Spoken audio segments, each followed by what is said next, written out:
Confesiones de San Agustín, libro 12, exégesis bíblica sobre el Génesis, primeros versículos. Capítulo 1. La sed de alcanzar la verdad. Muchas cosas ansía, Señor, mi corazón en esta pobreza de mi vida, sacudido por las palabras de tu santa escritura. Y ocurre de ordinario que el discurso es abundante en la penuria de la inteligencia humana, porque habla más la búsqueda que el hallazgo, y más larga es la petición que la consecución, y más trabaja la mano llamando que recibiendo. Tenemos una promesa. ¿Quién podrá desvirtuarla? Si Dios está con nosotros, ¿quién contra nosotros? Pedid y recibiréis, buscad y hallaréis, llamad y se os abrirá, porque todo el que pide recibe, y el que busca hallará, y al que llama le será abierto. Promesas tuyas son, ¿y quién temerá ser engañado, siendo la verdad la que nos promete? Capítulo 2. ¿Dónde está el cielo del cielo? Alabe tu alteza la humildad de mi lengua, porque tú has hecho el cielo y la tierra, este cielo que veo y esta tierra que piso, de la cual procede esta tierra que llevo. Tú los has hecho. Pero ¿dónde está, Señor, el cielo del cielo, del cual hemos oído decir en el Salmo, el cielo del cielo para el Señor, mas la tierra le ha dado a los hijos de los hombres? ¿Dónde está el cielo que no vemos, en cuya comparación es tierra todo lo que vemos? Porque este todo corpóreo, no todo en todas partes, de tal modo toma una forma bella, que lo es hasta en sus últimas partes, cuyo fondo es nuestra tierra.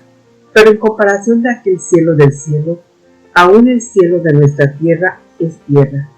Y así ambos cuerpos grandes, nuestro cielo y nuestra tierra, son sin absurdo tierra respecto de aquel no sé qué cielo, que es para el Señor, no para los hijos de los hombres. Capítulo 3. La tierra era invisible e informe. Pero esta tierra era invisible y caótica, incompósita, y no sé qué profundidad de abismo, sobre el cual no había luz, porque no tenía forma alguna, por lo que mandaste que se escribiese que las tinieblas eran sobre el abismo. ¿Y qué es esto sin ausencia de luz? Porque si existiese la luz, ¿dónde había de estar sin encima, sobresaliendo e ilustrando? ¿Dónde pues no había luz aún? ¿Qué era estar presente en las tinieblas, sino estar ausente en la luz? Así pues, encima estaban las tinieblas, porque encima estaba ausente la luz, como acontece con el sonido, que cuando no existe, existe el silencio. Pues ¿qué es haber silencio en alguna parte, sino no haber allí sonido? ¿Acaso no has enseñado tú, Señor, a esta alma que te confiesa? ¿Acaso no me has enseñado tú, Señor, que antes de que dieses forma a esta materia informe y la especificases, no era nada, ni calor, ni figura, ni cuerpo, ni espíritu? Sin embargo, no era la nada absoluta, era cierta informidad sin ninguna apariencia. Capítulo 4. Nombre de la materia prima. Pues ¿cómo se habría de llamar y por qué sentido de algún modo se habría de insinuar a los grados de inteligencia, sino con algún vocablo usado? ¿Y qué puede hallarse en todas partes del mundo más cercano a esta informidad total que la tierra y el abismo? Porque menos hermosas son en su grado íntimo de ser que las otras superiores, todas transparentes y brillantes. ¿Por qué pues no he de admitir que la informidad de la materia que habías hecho sin apariencia y de la cual habías de hacer un mundo hermoso, fue tan cómodamente dada a conocer a los hombres con el nombre de tierra invisible y caótica? Capítulo 5. Tal nombre expresa nuestro conocimiento imperfecto. Y así, cuando nuestro pensamiento busca en ella qué es lo que alcanza el sentido y dice para sí, no es una forma inteligible como la vida, como la justicia, porque es la materia de los cuerpos, ni tampoco una sensible, porque no hay que ver ni que sentir en cosa invisible y caótica. Mientras el pensamiento humano se dice estas cosas, esfuércese o por conocerla ignorando o por ignorarla conociendo. Capítulo 6. Mil variadas formas de imaginación sobre la materia informe y caótica. Pero si yo, Señor, he de confesarte con la boca y con la pluma todo cuanto me has enseñado sobre esta materia, cuyo nombre al oírlo yo antes y no entenderlo de aquellos que me lo referían, que tampoco lo entendían, la concebía yo bajo mil variadas formas, por lo que en realidad no la concebía. Feas y horribles formas en confuso desorden revolvían mi espíritu, pero formas al fin, y llamaba informe no a lo que carecía de forma, sino a lo que la tenía tal que si se manifestara mi sentido lo apartara como cosa insólita y desagradable, y se turbara la flaqueza del hombre. Y sin embargo, lo que yo pensaba era informe, no porque estuviese privado de toda forma, sino en comparación de las cosas más hermosas. Pero la verdadera razón me aconsejaba que si quería pensar o imaginar algo enteramente informe, debía despojarme de toda reliquia de forma, pero no podía, porque más fácilmente juzgaba que no era lo que estaba privado de toda forma, que imaginaba un ser entre la forma y la nada, que ni fuese formado ni fuese la nada, sino una cosa informe y casi nada. Y cesó mi mente de interrogar sobre esto a mi espíritu, lleno de imágenes de cosas formadas que mudaba y combinaba a su antojo, y fijé mi vista en los mismos cuerpos, y escudriñé más profundamente su mutabilidad, por la que dejan de ser lo que habían sido y comienzan a ser lo que no eran, y sospeché que el tránsito de forma a forma se debía verificar por medio de algo informe, no enteramente nada, mas deseaba saberlo, no sospecharlo solamente. Pero si mi voz y mi pluma hubieran de confesarte todo cuanto me has dado a entender acerca de esta cuestión, ¿quién de los lectores tendrá paciencia para recibirlo? Sin embargo, no por eso cesará mi corazón de darte gloria y entonarte un cántico de alabanza por las cosas de que no es capaz de decir. La mutabilidad misma de las cosas mudables es, pues, capaz de todas las formas en que se mudan las cosas mudables. ¿Pero qué es esta? ¿Es acaso alma? ¿Esta del cuerpo? ¿Es por fortuna una especie de alma o cuerpo? Si pudiera decirse nada algo y un es no es, yo la llamaría así. Y sin embargo, ya era de algún modo para poder recibir estas especies visibles y compuestas, organizadas. Capítulo 7. Dios, unidad y Trinidad creadora. Pero ¿de dónde procedía? Cualquiera que ella fuese, ¿de dónde procedía sino de ti? Por quien son todas las cosas, en cualquier grado que ella sea, pero distaba tanto de ti, cuanto te era más de semejante, porque no se trata de lugares. Así pues tú, Señor, que no eres unas veces uno y otras otro, sino uno mismo y el mismo, santo, santo, santo, Señor Dios omnipotente, en el principio que procede de ti, en la sabiduría nacida de tu sustancia, hiciste algo y de la nada, hiciste el cielo y la tierra, pero no de ti, pues sería igual a tu unigénito, y por consiguiente a ti, y no fuera en modo alguno justo que fuese igual a ti, no siendo de tu sustancia, pero como fuera de ti no había nada de donde lo hicieses, oh Dios, unidad una y unidad una. Por eso hiciste de la nada el cielo y la tierra, una cosa grande y otra pequeña, porque eres bueno y omnipotente para hacer todas las cosas buenas, el gran cielo y la pequeña tierra.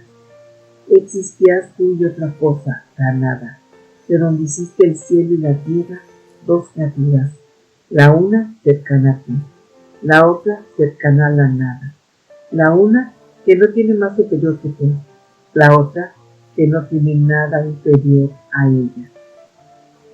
Capítulo 8. la materia prima o informe, principio de todo lo visible. Pero aquel cielo del cielo te lo reservaste para ti, Señor. Pero la tierra, que diste a los hijos de los hombres para que la vean y palpen, no era entonces tal cual ahora la vemos y tocamos, porque era invisible e incompuesta y abismo sobre el que no había luz, o mejor, estaba la tiniebla sobre el abismo, esto es, más que si estuviesen en el abismo, porque este abismo de las aguas ya visibles tiene también en sus profundidades una luz de su misma especie, en algún modo sensible a los peces y animales que reptan por su fondo. Pero aquel todo era un casi nada, por ser aún totalmente informe. Sin embargo, ya tenía sed al poder recibir formas. Tú pues, Señor, hiciste el mundo en una materia informe, la cual hiciste cuasi nada de la nada, para hacer de ella las cosas grandes que admiramos los hijos de los hombres. Soberanamente admirable es, sí, este cielo corpóreo, firmamento puesto entre agua y agua, al cual dijiste en el segundo después de la creación de la luz, hágase, y así se hizo. Al cual firmamento llamaste cielo, pero cielo de esta tierra y mar que hiciste en el tercer día, dado con ello aspecto visible a la materia informe que hiciste antes que todo día. Ya habías hecho también el cielo antes que todo día, mas fue el cielo de este cielo, por haber hecho ya en el principio el cielo y la tierra. En cuanto a la tierra que habías hecho, era materia informe, porque era invisible y caótica, y tinieblas sobre el abismo, de cuya tierra invisible e incompuesta, de cuya informidad, de cuya cuasi nada, había de hacer todas estas cosas de que consta y no consta este mundo mutable, en el cual aparece la misma mutabilidad, en la que pueden sentirse y numerarse los tiempos, porque los tiempos se forman con los cambios de las cosas, en cuanto cambian y se convierten en sus formas, de las cuales es materia la susodicha tierra invisible. Capítulo 9. El cielo del cielo, especie de criatura intelectual.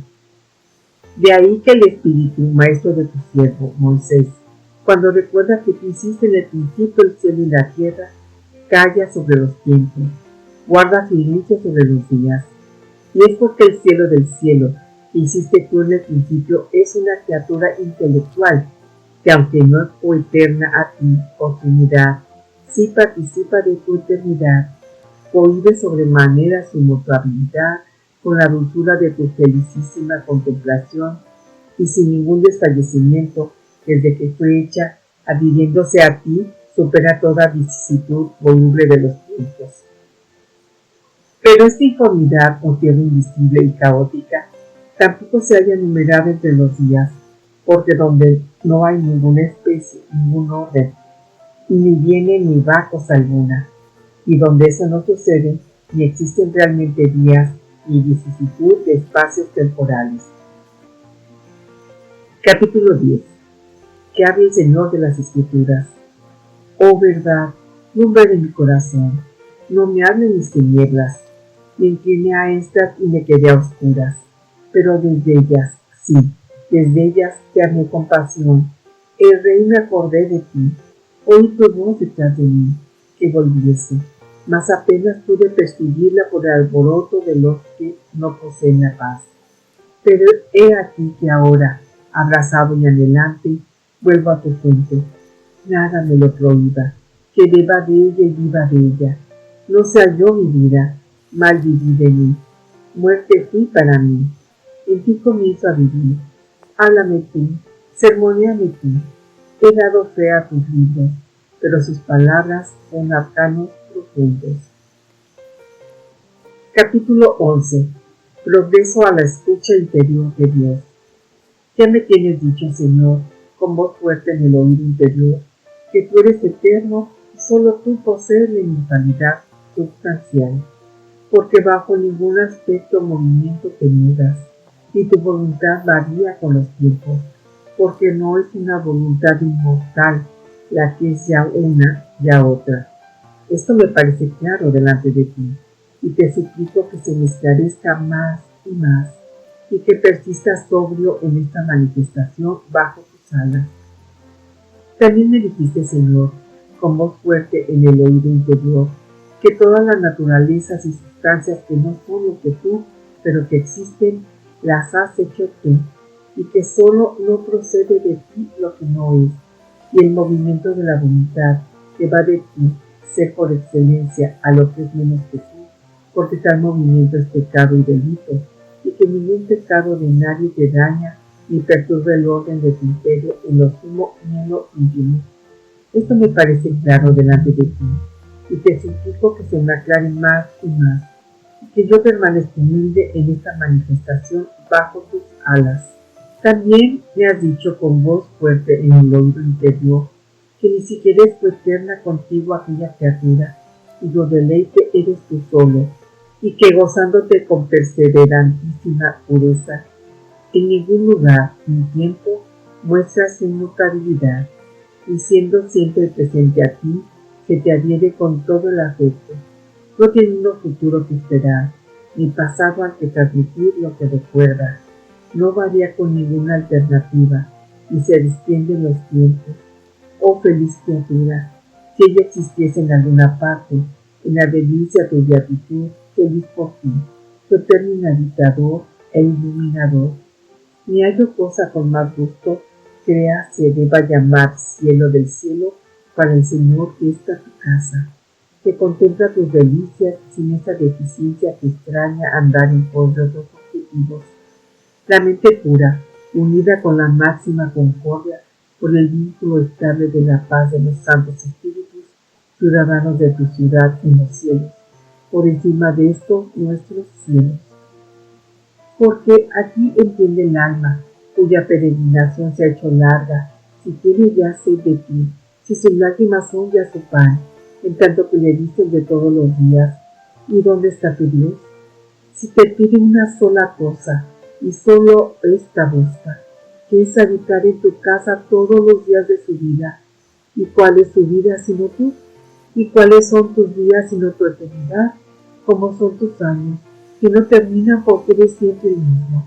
Entienda, digo, por aquí el alma, que es capaz, cual muy por encima de todos los tiempos, eres eterno, cuando tu casa, que no ha peregrinado, y te es eterna, adhiriéndose a ti incesante e indefinidamente, no padece ya vicisitud alguna de tiempo. Esto me parece claro en tu presencia, y te suplico que me lo sea más y más, y persistas sobrio en esta manifestación bajo tus alas. He aquí, no sé qué te informe que encuentro en estas mutaciones de las cosas extremas e ínfimas. ¿Y quién podrá decirme sino el que va y gira con sus fantasmas por los vacíos de su corazón? ¿Quién sino tal podrá decirme si, disminuida y consumida toda especie de sentido, y quedando solo la informidad, por medio de la cual la cosa se muda y vuelve de especie en especie, puede ella producir las vicisitudes de los tiempos? Ciertamente que no puede, porque sin variedad de movimientos no hay tiempo, y donde no hay forma alguna, no hay tampoco variedad alguna. Capítulo 12. Dos criaturas no sujetas al tiempo.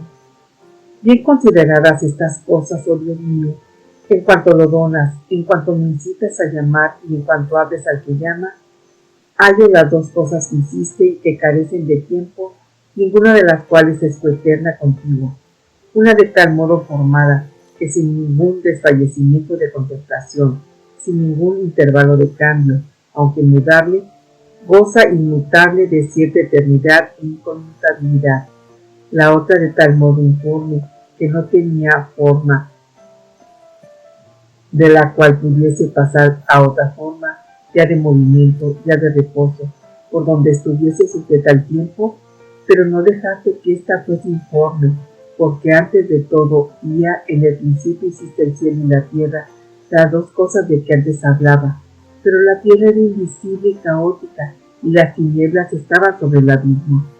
Con estas palabras se indica la caoticidad e informidad a fin de ser gradualmente preparados aquellos que no pueden pensar o concebir una privación absoluta de forma que no llega, sin embargo, a la nada, de donde había de salir otro cielo y tierra invisible y compuesta, y el agua espaciosa, y cuanto después de la formación del mundo presente se conmemora haber sido hecho en los 6 días, porque son tales que en ellos pueden realizarse los cambios de los tiempos por las ordenadas conmutaciones de los movimientos y de las formas. Capítulo 13. ¿Cuáles son tales criaturas? Esto es lo que comprendo ahora, Dios mío, cuando oigo a tu escritura que dice: en el principio hizo Dios el cielo y la tierra.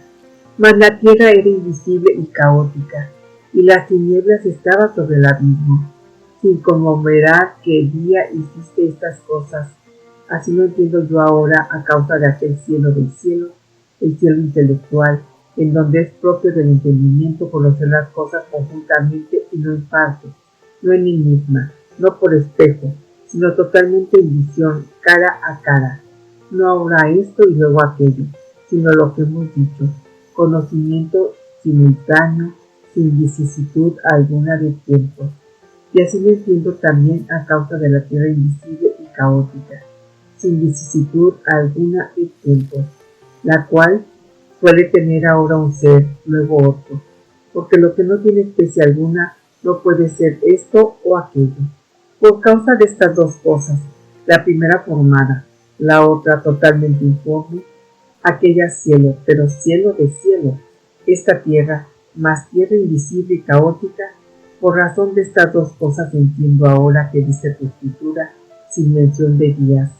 En el principio hizo Dios el cielo y la tierra. Por eso al punto añadió que a tierra se refería. Y así, cuando en el día segundo se conmemora que fue hecho el firmamento llamado cielo, claramente insinúa de qué cielo habló antes al no mentar los días. Capítulo 14. Maravillosa profundidad de las Escrituras. Maravillosa profundidad la de tus Escrituras, cuya superficie ve que aparece ante nosotros, acariciando a los pequeñitos, pero maravillosa profundidad la suya, Dios mío, maravillosa profundidad. Horror me causa fijar la vista en ella, pero es un horror de respeto y un temor de amor. Les tengo odio vehementísimo a sus enemigos, como si los matara con la espada de 2 filos, y no fueran más sus enemigos, porque de tal modo amo que sean muertos para sí, que solo vivan para ti. Pero he aquí otros, no repensores, sino alabadores del libro del Génesis, que dice: ¿no es esto lo que quiso que se entendiera en estas palabras del Espíritu de Dios, que es quien escribió estas cosas por medio de Moisés su siervo? No quiso que se entendiera eso que tú dices, sino otra cosa, lo que decimos nosotros, a los cuales respondo de esta manera, tomándote a ti por árbitro, oh Dios de todos nosotros. Capítulo 14. Creador y criatura.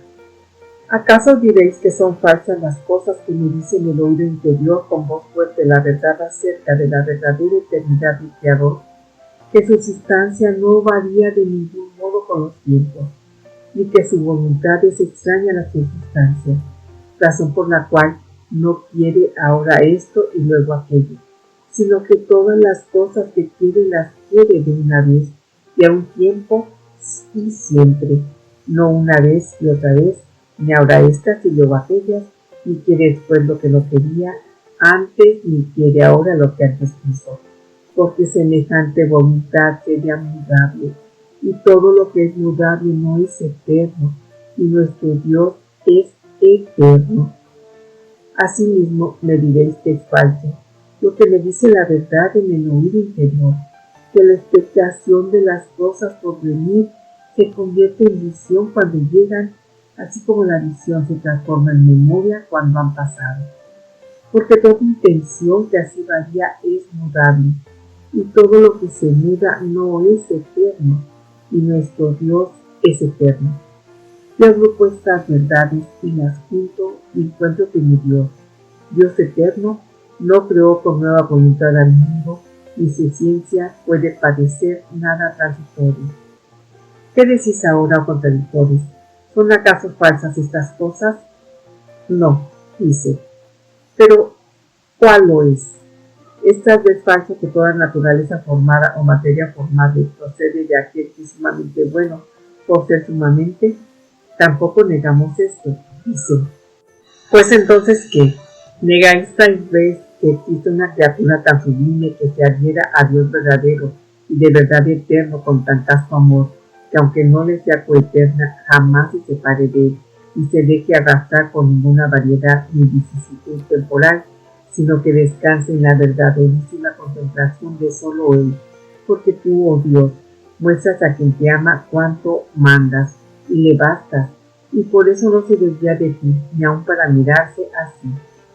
Esta es la casa de Dios, no terrena ni corpórea con mole celeste alguna, sino espiritual y participante de tu eternidad, porque no sufre detrimento eternamente, porque tú lo estableciste en los siglos de los siglos, le pusiste un precepto y no lo traspasará. Sin embargo, no te es coeterna, por no carecer de principio al haber sido creada.